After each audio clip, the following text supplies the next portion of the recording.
Parliament representing this constituency. And in the forthcoming general election, I don't care what I'm called. I am British, and our victory movement is for Britain. If you wish to call us fascists as well as British, we are proud of that name.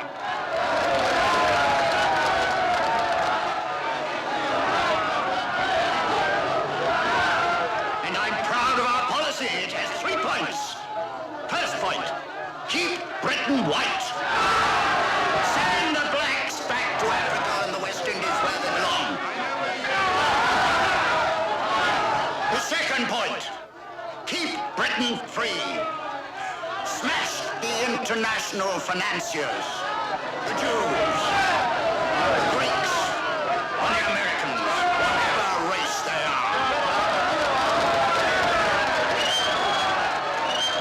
And point three, keep Britain strong. Jail the disarmers, the pacifists, the red saboteurs.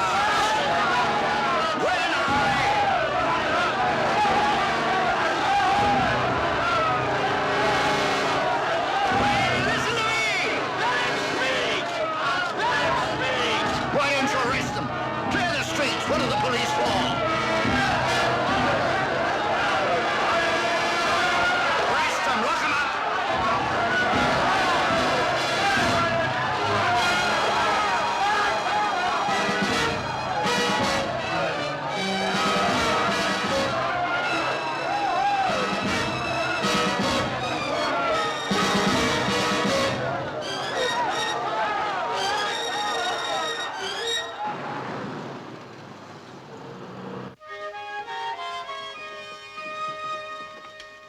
Good afternoon, George.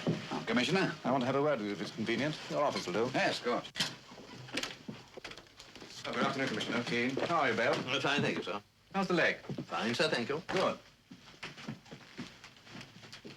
Joe, how is your leg? I mean, really. You can tell me the truth. How did it really happen? I used to be a ballet dancer in India. You don't say. I tripped over a snake and fell into a pit where the knife thrower kept his knives. Good Lord. And before I knew what was happening... Commander Gideon's office. We had some trouble at Vane's fascist meeting yesterday. Yes, I read the report from division. George, I'm concerned. Oh, the situation's under control. How do you see it? Well, Vane's putting up over 50 candidates all through the country at the forthcoming election. In every single constituency opposite Vane's men, the Independent Peace Party is running a candidate in opposition. I've had a meeting with uniform branch. They're taking all the usual precautions. The usual precautions may not be enough. Why not? Vane's received some threatening letters. Oh? The Home Secretary forwarded them to me for appropriate action. Fascist pigs deserve to die. All unsigned? Mm-hmm. Well, I'll have special branch consult the list of political cranks. We must make sure that nothing happens to Vane. He's an absolute genius at making a nuisance of himself. You know he's handing in his nomination papers at Chisnell tomorrow? Yes, yes. So is Sampson, the independent peace candidate. You don't anticipate any trouble? Well, I didn't when I saw these. Would you like me to put someone in charge who reports to me directly? Oh, I wish you would. What about Bill Parsons? Well, if you like. Good chap, Parsons. He was seconded for special duty in Cyprus and Kenya. He's hard-headed, tough, efficient. Yes, I think Parsons will be fine.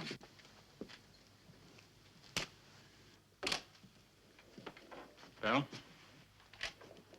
I understand Commander Gideon's anxious to see me. He sent for you. There's a difference. I'll tell him you're here. Yeah? Chief Superintendent Parsons is here, sir. Show him in. Go right in. Thank you. You don't like him, do you? Not much. Bill Parsons is like garlic. A little goes a long way. Makes you sick, doesn't it? Vane's victory movement are putting up candidates throughout the country in opposition to Sampson's Independent Peace Party. Just my cup of tea, this job. Why? Which side are your sympathies on? Who said I had any sympathies, one way or the other? Well, haven't you? No. And no political associations either. All I've got is a feeling that this is just about the best democracy in the world. Yeah, well, you could be right. I think these troublemaking fanatics are scum. Dirty scum. What, all of them? All the ones I've seen. beatniks and layabouts. They run around carrying funny placards, deliberately inciting riots. I'd like to see the whole ruddy lot of them locked up until after the election. Well, that's going a bit far. However, talk to Vane about those letters. He and Sampson are handing in the nomination papers tomorrow at Chisnall Town Hall. Offer Vane protection if he wants it. Very good, sir. And contact Superintendent Saunders of Uniform Branch. I want that little ceremony to go off with correct British democratic politeness, all right? Right, sir.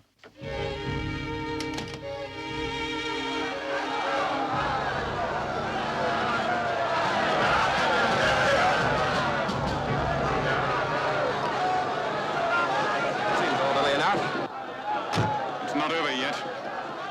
Scruffy-looking lot, aren't they?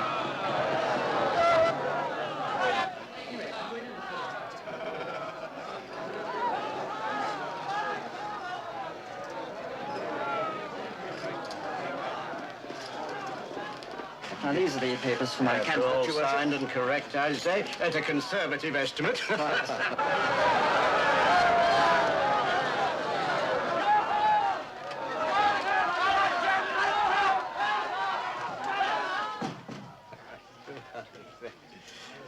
Sir Arthur, your nomination papers.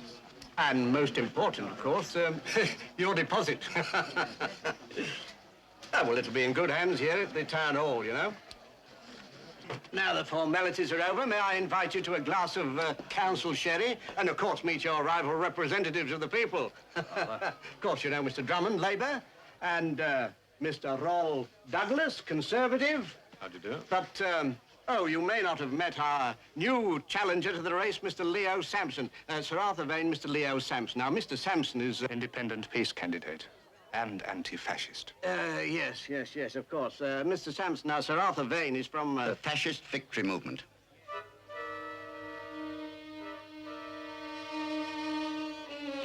Excuse me.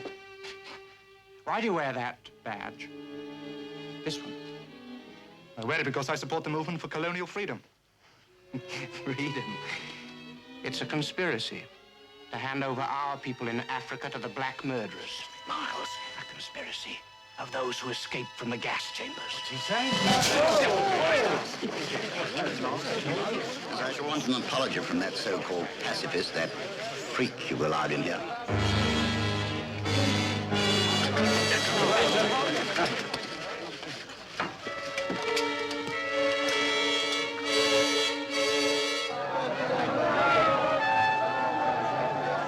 Pity the police haven't got proper powers. I'd soon fix this lot. We'll manage. We always do. Vane's coming out now.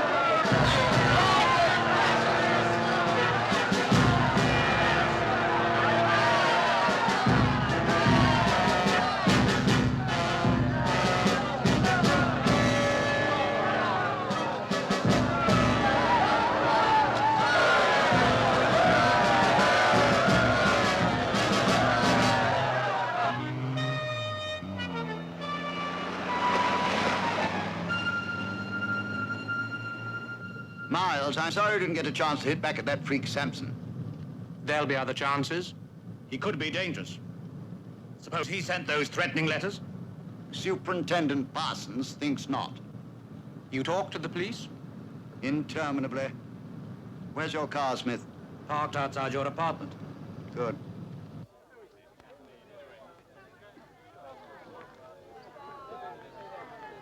Here he comes.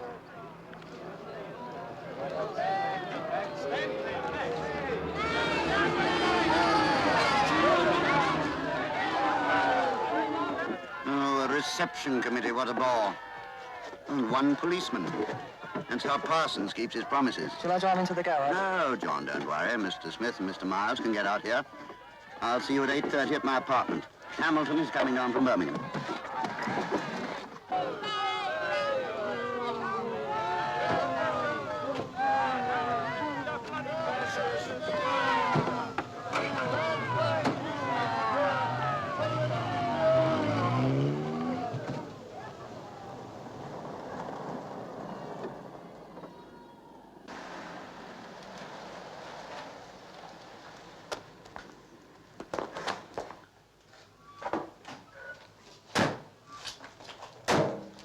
Darling.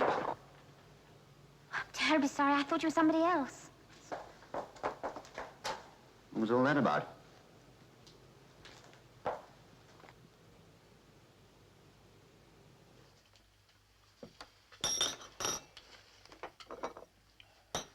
Darling, I'll do the washing up. You've got a date. Don't delay. Matthew will do the drying. Can't. I have to work on the car. Van belt's slipping. That's not all. Oh, leave them to Jane. I'll dry them in the morning. Accept these small blessings gratefully. A party proposing such vast changes in this nation's political, cultural, and economic life must expect to be asked for details of exactly, my friends, what they propose to do if elected. Oh, Dad, Why this sudden interest in politics? I was picking up some pointers. How to sway the masses. Are you planning to sway the masses? Yes, I'm running for office. Where? We're having a mock election at school. I'm a candidate. Malcolm, that's fascinating. I'll say, vote for Gideon. Gideon's the greatest. I made a terrific speech yesterday. Huh? What's your platform? I didn't have a platform. I just stood on top of one of the desks. Well, which party do you represent? I'm a Gosh, What's the matter? I can't remember whether I'm a Labour or a Liberal. Is there much difference? Don't ask me, ask the Prime Minister.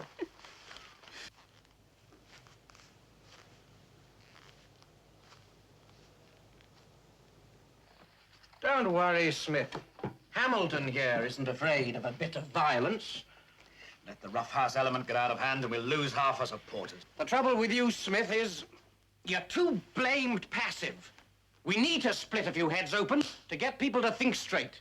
I warn you, Miles, the British people hate anything that smacks of gangsterism in politics. A harsh problem sometimes needs a drastic solution. Come, gentlemen, there's no point in quarreling among ourselves. The great thing is to make an impact at the general election.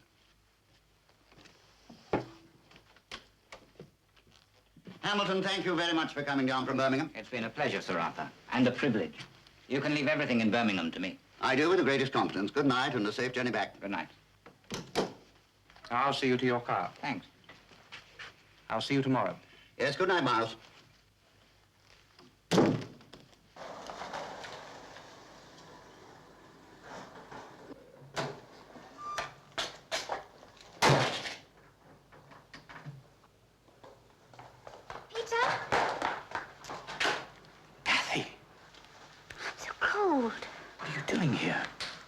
Here all afternoon for your car.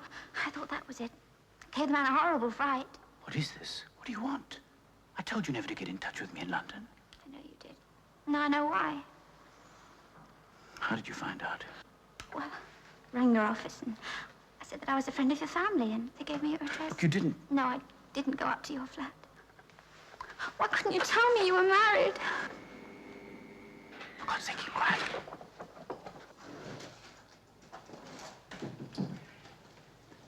How long will it take you to get to Birmingham? At this time of night? About 3 hours. I hope you won't be too tired for the meeting tomorrow. Not at all. Talking to Sir Arthur's been a real inspiration. He's a wonderful man, isn't he? Absolutely unique. He appreciated your coming down. Are you sure I can't give you a lift home? No, thanks, old chap. I live just round the corner.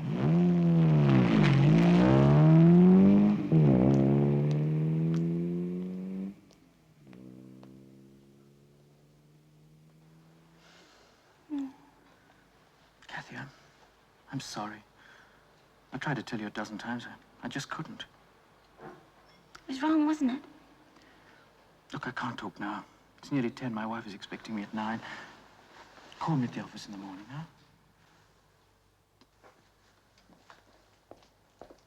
Peter, I'm pregnant. Are you sure?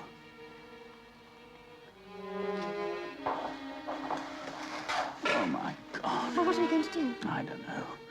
This could ruin my whole career. What about your folks? I wouldn't understand. I couldn't tell them. Probably throw me out. Well, I'll try to think of something. Kathy, I have to go now. I really do. You wait here. I'll make an excuse and slip away in about an hour. Wait in the car. Do you promise you'll come down? Yes, yes, I promise. No later than 11.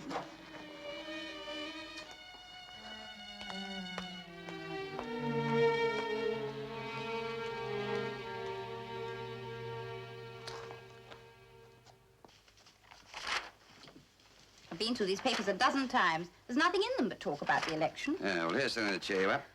What's this? A bed warmer. There goes the last of the brandy. Is this meant to put me to sleep? No, not necessarily. What's the time? Just after 11. I wonder how Prue's getting on with her new escort. Who is this time? Not another budding genius with a flair for making statues out of spare bicycle parts. I hear he's a very respectable boy. He plays the cello. Well, that makes him respectable. I should have thought that type would be rather dangerous in a clinch. George, I think we'd better change the subject. All right, what to this time? The election again? Oh, don't let's worry about that. It's all right for you. I've got to worry about it. According to the commissioner. Believe me, Smith, you are my second in command. You have no reason at all to resent Miles. He's too emotional, too violent. He created that incident at the town hall today. Now, let's get this quite clear. Whenever we have trouble, it's always created by the pacifists, the Reds, the Sampsons of this world.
Please, Smith, forget about Miles.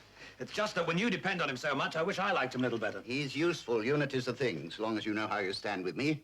Nothing else matters. For victory. Victory. Good night, Sir Arthur. Good night, Smith.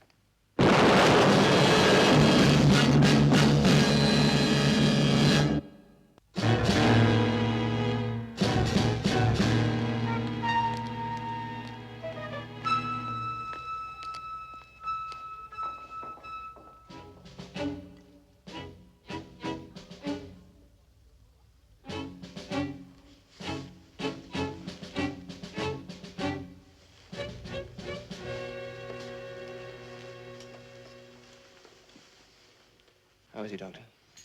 Mr. Smith will live. That's about all I can tell you until we can get him to hospital. His eyes are badly burned. Sergeant? Sir? I want all the people on this floor questioned. What do they see? What do they hear? Anyone with any sort of statement, I'll talk to you personally. Right away, sir.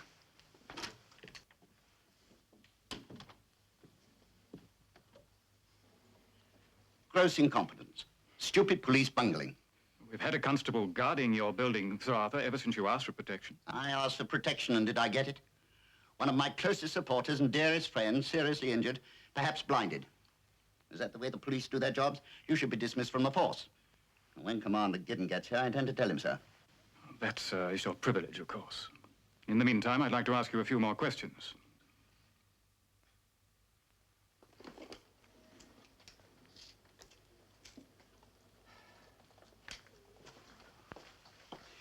Who was that? Vane's lieutenant, name of Smith. Vane's in there with Bill Parsons. How did it happen? Well, Vane opened the door for Smith to leave. Smith started to go through. Big flash and a bang. Smith took most of it on the face and chest. You found something, Gib? Well, this is part of it, sir. Was it plastic? That's the first one of its kind I've seen, sir. In England, that is. Obviously, it's pretty small. Well, about the size of a cigarette lighter. How was it done? Well, a string, sir. Thumbtacked into the door here, and then tied to the bomb on the ledge above the door. And when the door was open, it pulled the bomb down and exploded on impact. Any idea how long it was there? About an hour and a half. The bomb went off at 11:30. Jeffrey Miles, their chief organizer, and a chap named Hamilton, that's their Birmingham candidate, left at about 10. When they opened the door, it was all clear. It must have been fixed after they left. It seems that way. Police Constable Braithwaite was on duty outside the building and Patrick to talk to him. Yeah. Constable Braithwaite, would you come in, please? What sort of mood is Vane in? He's wild. Has he had? No, not seriously. A few cuts on the face. Good evening, sir. Good evening, Constable. Did you see anything that might help us? I saw a young woman leave the building about a quarter of an hour before the bomb went off, sir. She came out of the garage. Not the main entrance? No, sir. Can you describe her? In her 20s, I'd say, sir. Wore a light fawn-colored raincoat with a belt. Blonde hair, about 5'3" or 4. She, well, sir, I got the impression that she was upset about something. I couldn't see her close up, but she had her handkerchief out, and I think she was crying. See anybody else enter or leave between 10 and 10:30? No one from the main entrance, sir. I saw a car go into the garage around 10, sir. Jag. A Triumph left soon after. Miles and Hamilton. Huh? Hamilton drives a Triumph. All right, Constable. Yes, sir. Well, if there's nothing else, sir, we're finished here. Haley has a few prints. We'll check them out. They'll be reporting at us first thing in the morning. All right. All right, thank you. Any theories? Well, Vane has a lot of enemies. Social and political. Is he blaming the police for this? He considers his protection inadequate. It was, as things turned out. Commander Gideon, this is Mr. and Mrs. Peter Bennett. They live in the flat next door. Good evening. I think Mr. Parsons should have a word with them. Right, Sergeant. You mean to say somebody actually tried to kill Sir Arthur Vane with a bomb? Oh, that's what we're here to find out. It's a shame they got the wrong man. Marjorie. I take it you don't like Sir Arthur. Does anybody? He's a perfectly dreadful man. It's like living next door to a zoo. Oh, in what way? Oh, the most ghastly people wandering in and out at all hours of the day and night. And those dirty beatnik types outside with placards half the time. No, Mr. Miles. Sir Arthur's quite all right. But he'd appreciate it if you'd come straight over. Thank you very much. You'll be right over, sir. Yes, Sergeant. Sir, there's Mr. and Mrs. Bennett from the flat next door. Mr. Bennett seems rather reluctant to give us any information. I thought that you should talk to him. Right. Would you mind if I used this room, Sir Arthur? Oh, not at all. I can wait in the kitchen. Thank you very much, sir. Ask the Bennetts to come in, Sergeant. Yes, sir. This way, please. Ah, Commander Gideon. I'm here personally, Sir Arthur, to prove to you the Yard takes this as a very serious matter. Yes, it's the old story, isn't it? Locking the stable door after. Oh, well, what's the use of talking? When Geoffrey Miles arrives, tell him I'm in the kitchen. And then what? We heard an explosion and rushed out into the hall. I see. All right, Mrs. Bennett, that's all. Not you, Mr. Bennett, if you don't mind. But I've told you everything I know. Just a few more questions, sir, if you don't mind. Thank you, Mrs. Bennett. You seem reluctant to answer Sergeant Cummings' question, sir. Why? I wasn't reluctant at all. Mm-hmm. When you put your car away in the garage, you see anyone? No. How do you get along with Sir Arthur Vane? That's a ridiculous question. Nevertheless, answer it. I don't know him. Except by sight, I've never spoken a word to him. Why? He's your neighbor, isn't he? Why wouldn't you speak to him? Frankly, I don't think that's any of your business. You don't like him, do you, Mr. Bennett? None of your friends likes him either. Or what he stands for. You think he's a dangerous man, don't you? How dare you ask me questions like this? Next you'll be wanting to know how I vote. Mr. Parsons, if you're through with Mr. Bennett, could I have a word with you? Of course, sir. Thank you, Mr. Bennett, for being so very helpful. That's all for the moment. You and your wife may go home now.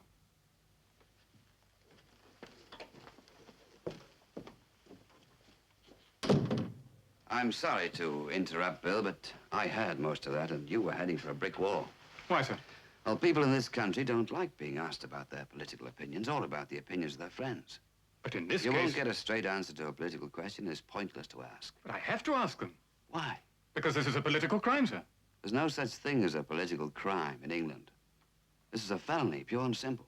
Oh, that's fine in theory, but we're dealing with a bunch of hoodlums and raving fanatics. Well, there's no law against being a fanatic. Well, then there should be. I'm sick and tired of these people trying to push everyone around. Why don't we shove the lot of them into jail? Don't you think you're being a bit of a fanatic yourself? Me? A fanatic is a man who redoubles his efforts when he's forgotten his aim. Well, my aim's quite simple, sir, and I don't forget it for a moment. It may sound old-fashioned, but my aim is to try and keep this country a true democracy. How? By force? Commander, one of the two men who left this flat at 10 is here. Geoffrey Miles. Do you want to see him? Right, bring them in. Well, maybe I do tend to get a bit hot under the collar about this sort of thing. Well, there's no law against that either. This is my friend and colleague, Geoffrey Miles. Geoffrey, Here are two more representatives of our cautious and impotent police. Good evening, gentlemen. It seems that the ban the bomb party only want to ban the other people's bombs.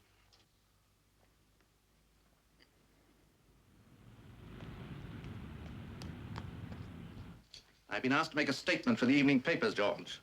My last edition's going to press in 30 minutes. And they've nothing to print on the bomb case except your appeal for this young girl to come forward. That's all? No other leads? I'm afraid not. But, frankly, I don't think we need to treat this case as a national disaster. It could become one. Another of these bombs may be set off at any minute. This sort of thing can spread like the plague. Well, the less publicity we give to it, the better. We can't control the press. If they get nothing from us, they'll get stories from other sources.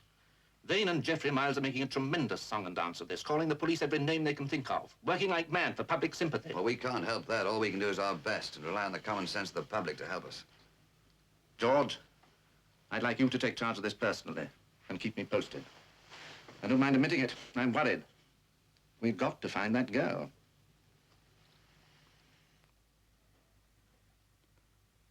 I suppose there are a dozen girls helping in my campaign who could fit this picture. She could be one of your supporters, then.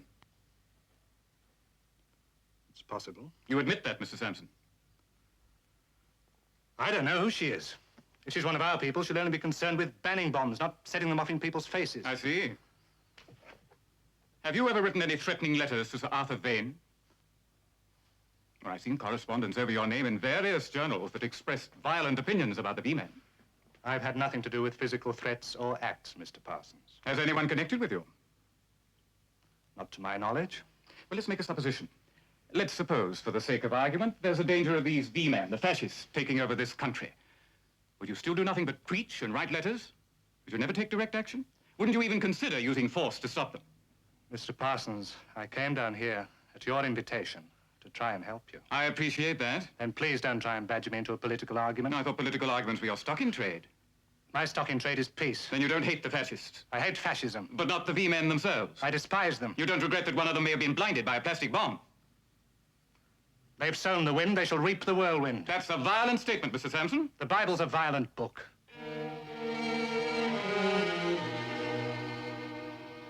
The young woman is about 20 years of age. When last seen, she was wearing a light-colored, belted raincoat.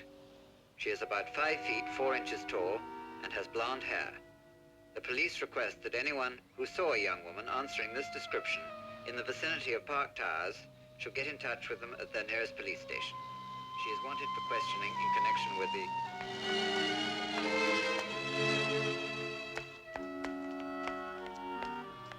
If anyone has any information regarding this incident, or if the young woman herself is listening, would she please contact New Scotland Yard at telephone number Whitehall 1212. Now here is the... Peter, what are we going to do? Look, does your father know you're in London? No, he thinks I'm staying with a girlfriend. Well, where are you staying? The Winfield Hotel, and it's near Paddington Station, and it's very grim. Well, don't go back there. Where else, Peter? Home to Bristol. You're mad? I can't. Do you want to be picked up by the police? Well, they're looking for you. Do you think I don't know that? And if you're wandering around London, they'll find you and your name will be all over the papers. I know. And how do you explain what you're doing at Park Towers? Well, look, even if they find me, I won't tell them anything. If you do, it'll ruin me. I'll lose my job, my wife will walk out. Hey, Peter, I've got a problem too, remember? Oh, Kathy, if we're going to try to do anything about this, I've got to have some time. Look, I'll let you have some money. What for? Well, a little now and more when you... When I what, Peter? Kathy, I don't know. I must have time to think. Look, I've just told you that if they find me, I promise you I won't say anything. But you must tell me you still love me. Please, oh, for God's sake, Kathy, not now.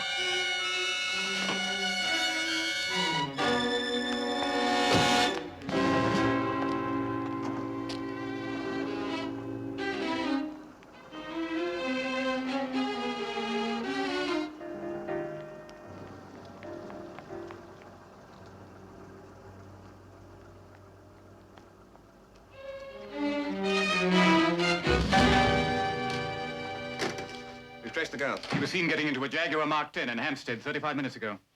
Checked out the registration number? Yes, it belongs to Peter Bennett, who lives on the 6th floor of Park Towers, right next door to Sir Arthur Vane.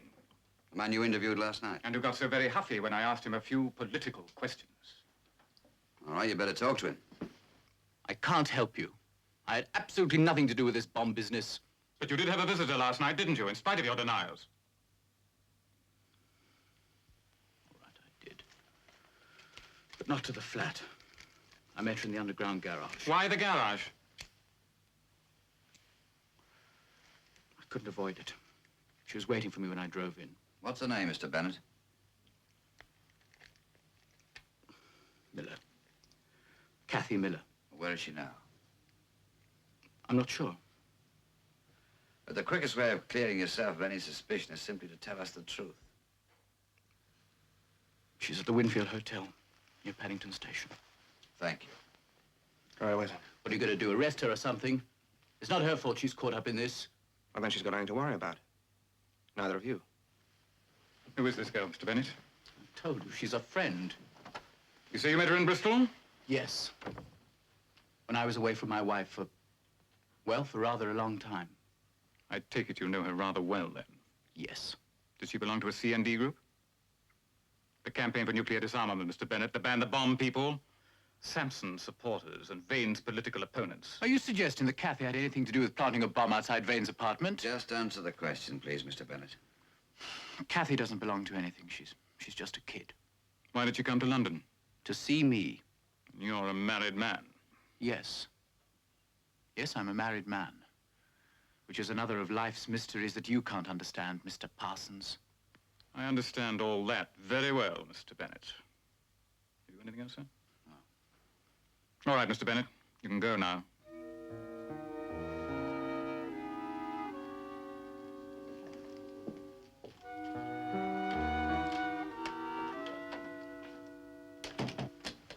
If we can tie this girl or Bennett in with Sampson, wouldn't you say we had a political crime, sir?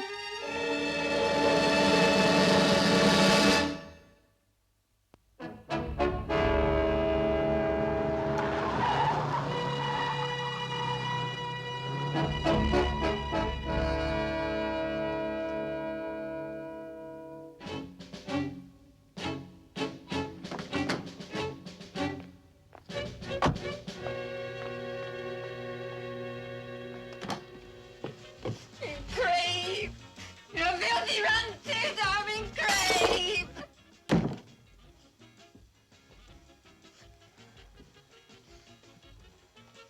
Well, hello.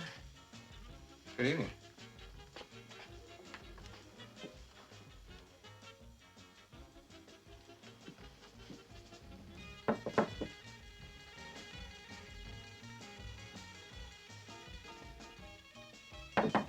Miss Miller.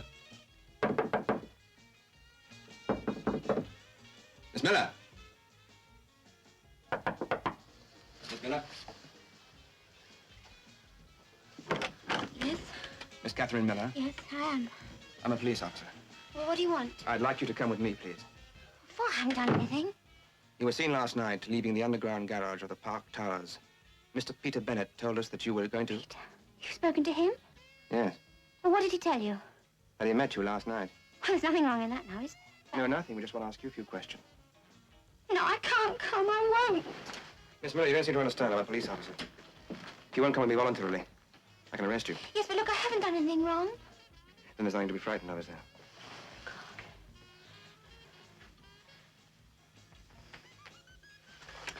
Okay. I'll come with you.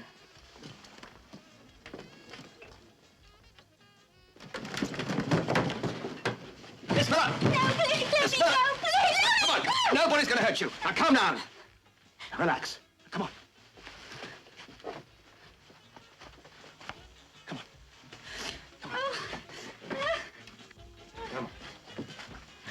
Ah, don't cry, love. They're not worth it.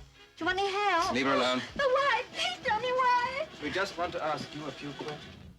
Miss Miller, were you in the garage of Park Towers last night between 9 and 10? Did you meet Peter Bennett? Answer the question, Miss Miller. Did you meet Bennett? Look, Miss Miller, a bomb was set off last night in Park Towers, and we think you know something about it. If necessary, we'll question you all night. Now, let's try again. Gentlemen, please. Would you mind if I had a few minutes with Miss Miller alone? Not at all, sir.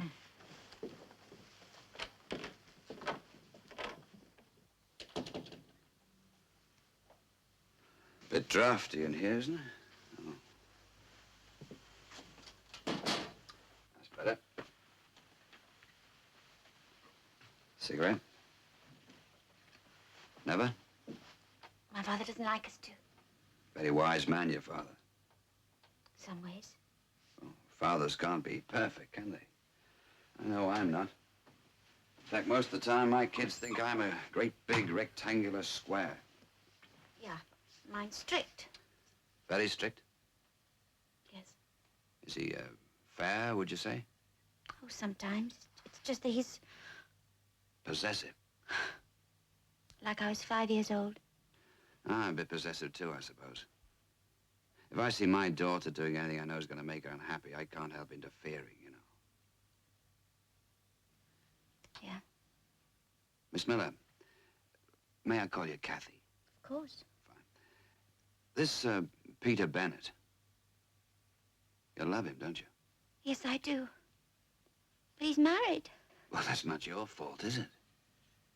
No, but I didn't mean to do anything wrong or anything, but and if only my father would realize that. Yes? Sorry to interrupt, sir. Just got a message from Birmingham. Another bomb. Go on. In a car belonging to John Hamilton. He's the Victory Movement's Birmingham candidate. He was driving Vane from a meeting back to the hotel. Hamilton got into the car first, and bang. Is he dead? In a critical condition, in hospital. Intended for Vane? Looks that way. Well, that's out Sampson. He's in London. So's Peter Bennett. Peter, you can't think he's got anything to do with this. No, Miss Miller, we don't. Okay. Thanks. Let me know when he's through. Right. Parsons again? No, a message about Miss Miller. Oh, she come around? The doctor's with her now, but... But he doesn't want us barging in, scouting with any more questions. Not until he's had a good look at her. I'm sure that girl can help us, David. Parson thinks so, too. He's got her taped as a secret C&D fanatic. It's not politics of the H-bomb that's on Miss Miller's mind. Commander Gideon's office. This boyfriend of hers, Bennett, could he be mixed up with Sampson? Mr. Bennett's too interested in saving his own skin to get involved in saving the world. It's Birmingham, sir. Yes? Hamilton's going to have an emergency operation. It's touch and go. What about the bomb? It was plastic, but that's all. I'll tell them to keep us informed. Same method as at Vane's flat. Yeah, same man or group of men behind it. Yes. Parsons thinks that Sampson could have planned this second bombing from London. He's got special branch checking CND supporters in Birmingham. And any links that Sampson may have with them. Yeah, well, Parsons can go on hammering away at that line, but it doesn't make any sense to me. Why should Sampson go in for assassination? Is he an idiot as well as a madman? The whole effect of these bombings is to make martyrs of the V-men, win public sympathy. You mean dying for their cause? Exactly. The V-men thrive on trouble like this. If there's no fight, they'll start one. If they can't find enemies, they'll create them. Yesterday it was the Jews and the Reds. Today it's the pacifists and the Africans. You think this bombing was a put-up job? Had the same effect if it was. Yes, but someone's out for Vane himself. Message from the medical officer, sir. Thanks. No wonder Miss Miller fell into your arms. I'll have another word with that girl.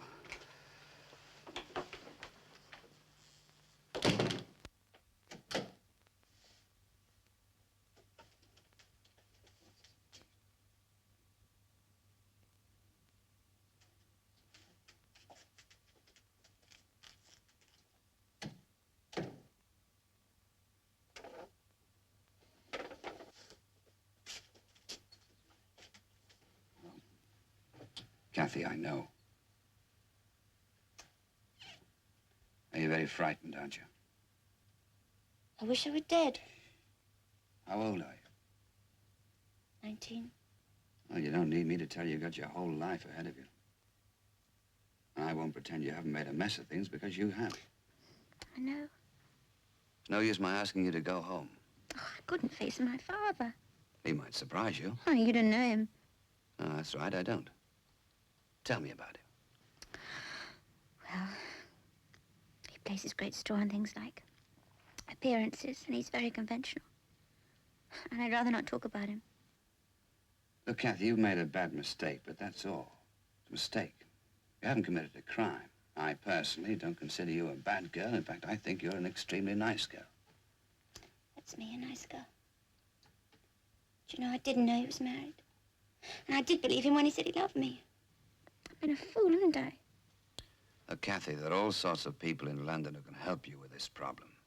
It happens all the time to nice girls. You'll be taken care of, not luxuriously, but you'll have everything you need and the best of medical help. And when your baby's born, these same people will help you to put the baby out for adoption, if you don't want to keep it. A year from now, everything will be quite different. Will you help me? Yes. You promise? Yes, I promise. Well, you want me to trust my heart and hope to die? No, I believe you. Thanks. Now you want me to help you, don't you? It's not a condition to my helping you. You don't have to do anything in return. No, I'd like to. What happened in the garage last night? Well, I was waiting for Peter, and he arrived about 10 o'clock. And we were talking, and he was rather upset, you see, because, well, he didn't know about me. And while we were talking, these two men came in. Did you see them? No, not very well. It was pretty dark. But I heard most of what they said. Tell me. Well, one man said, how long will it take you to drive to Birmingham? And the other man said about 3 hours.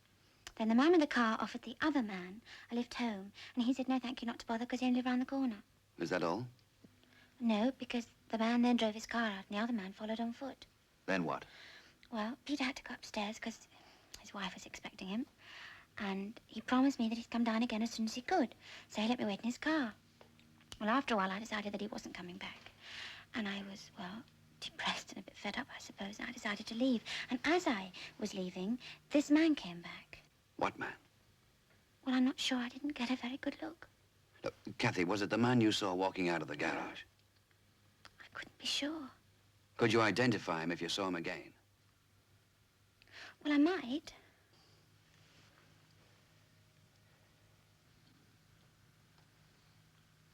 Well, I think that's the man. But it doesn't make sense. Why would Miles want to kill Vane? The Nazis burnt the Reichstag and blamed it on the Reds. Miles could have written those threatening letters. Miles could have done it. We only assumed Miles got into Hamilton's car. Now we know he didn't. He could have hidden in the bushes at the top of the ramp. Then walked back in, fixed the bomb on Vane's door. Is Vane on his way back to London? Yes. And Miles is with him.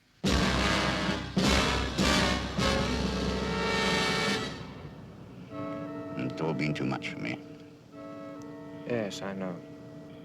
Smith blinded, Hamilton nearly killed. Nothing's worth this kind of tragedy.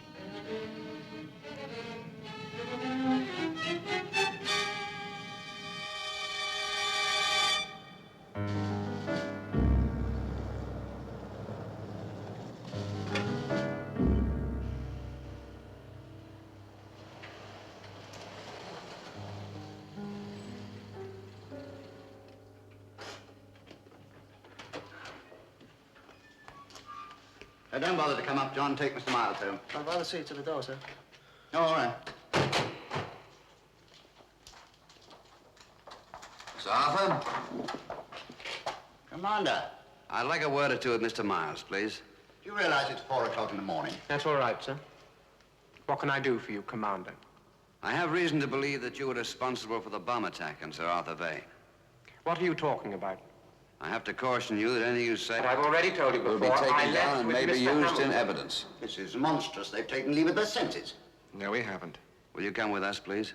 No, I won't. Now, this won't do you any good, Miles. Won't it? Miles, listen. Listen to you? I've listened to you for years. Millions and millions of words that meant nothing. Now, put that gun down, Miles.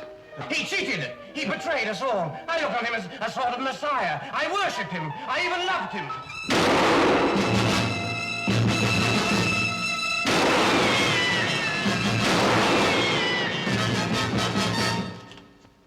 You could have been the greatest leader the world has ever known. But you were afraid. Afraid of greatness. Afraid of power. Afraid to act. Afraid to be somebody.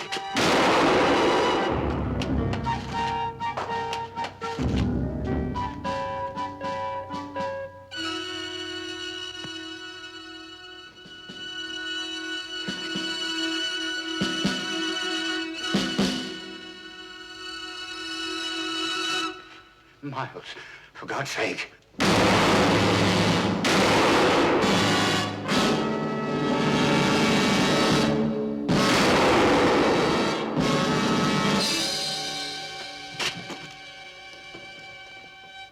You're weak. You're yellow. You're effeminate. Well, you're finished. I'm taking over now. I'm the leader! I'm the leader!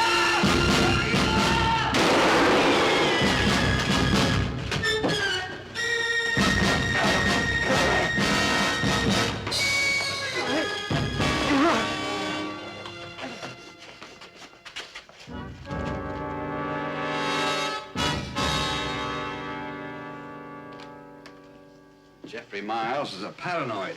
Delusions of power. Without your help, we'd never have caught him. Goodbye, Miss Miller.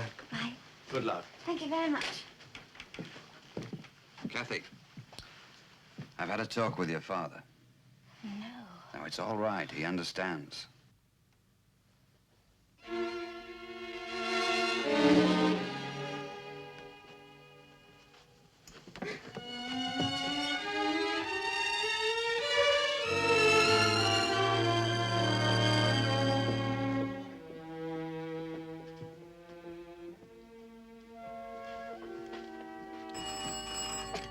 Commander Gideon's office.